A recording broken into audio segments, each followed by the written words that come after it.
Hello everyone and welcome. It's Shanna. So glad you're here.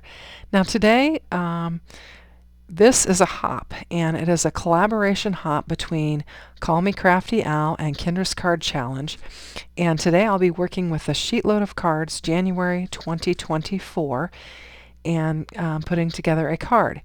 Now this is a giveaway hop, and you can find all of the links to the hop in the description box below, along with a prize form that you'll want to fill out before January 31st to win a free digital download from Kendra. There's also a link to the playlist in the description box below, and you'll be able to follow along to each designers, and it will be designers from the Kendra's Card Challenge team and designers from the Call Me Crafty Al team. So you'll be able to follow along and make sure you fill out the giveaway form in the description box below so that you'll have a chance to win.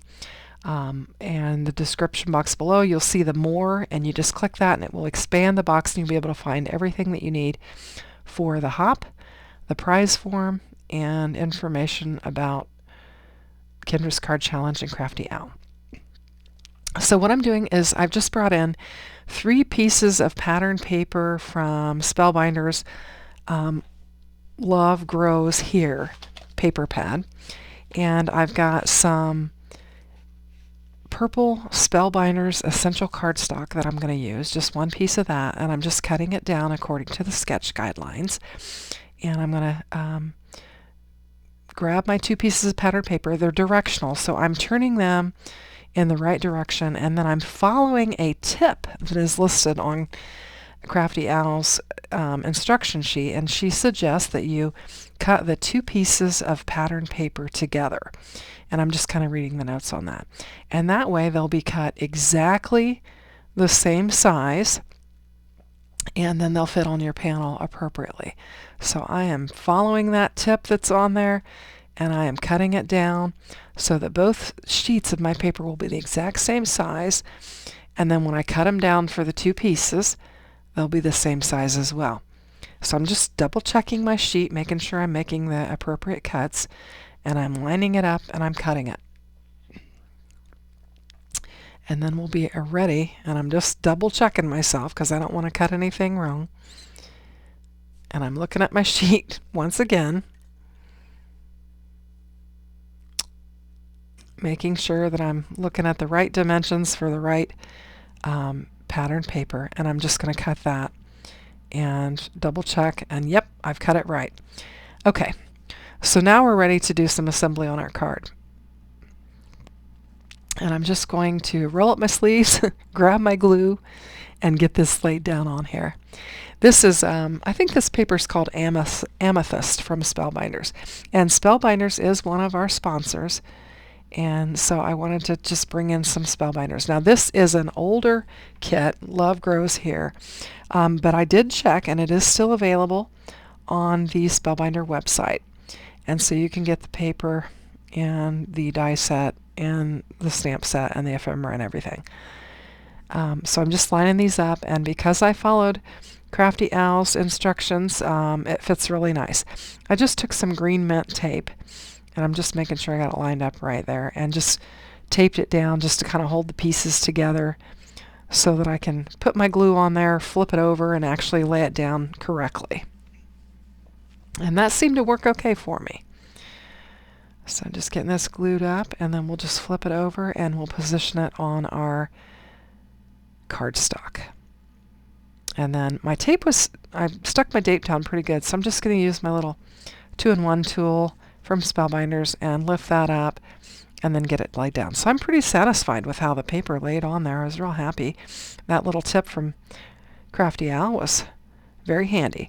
And now I'm just bringing in a little strip of that amethyst paper, and according to the sketch, and I'm running my bone folder because I cut it in a couple different directions and I wanted my paper to all lay the same way, so I just rubbed my bone folder over it and just smoothed it out. And I had a little strip laying on the side of my desk there, and I always like to try and bring in some of the outside on the inside of the card, so I just grabbed it and laid it down on there.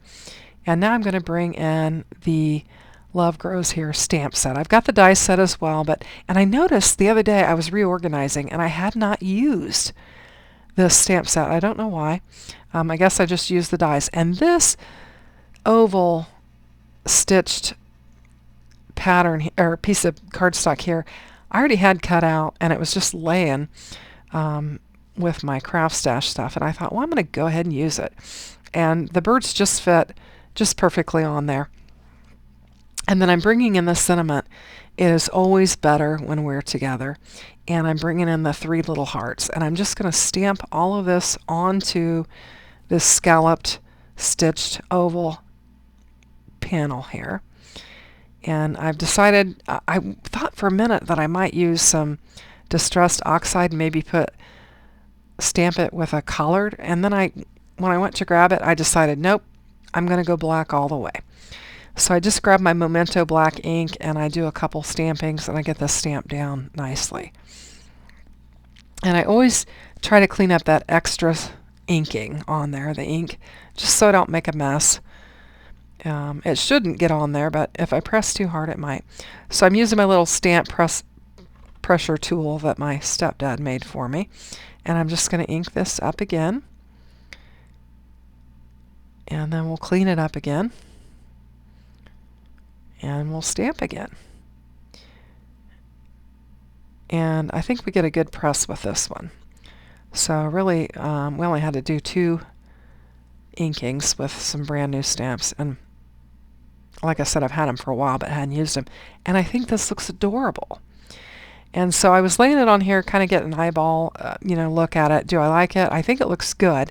But then I thought, hey, I'm going to bring in my pink blending brush that I've got a little remaining ink on, and I'm just going to go around the edges and just add a little pink tint to that scalloped stitched area. And I really liked it once I did that. I was glad that I did it. And I'm just cleaning up my desk because I like to keep a clean space. And I'm going to just bring in some foam tape and get this popped up. And I'm running low on foam tape, so I'm digging around trying to find it. I've got these thin strips, which I've been using, and I've got to get some more ordered. And I'm just going to I took the piece of backer off of it, because this stuff bends really easy if you pull the backer strip off. And then I'm just going to add some more and just pop this thing up and get it laid down on my card, and it'll pretty much finish off our card. And I'm real pleased with it. I actually made another card for this and decided not to publish the video, and so then I just decided to make this one. I was really pleased with it. I think it turned out nice, and I really like it. So I hope you like it too. I really appreciate you watching. Have a great day. Take care. Bye-bye.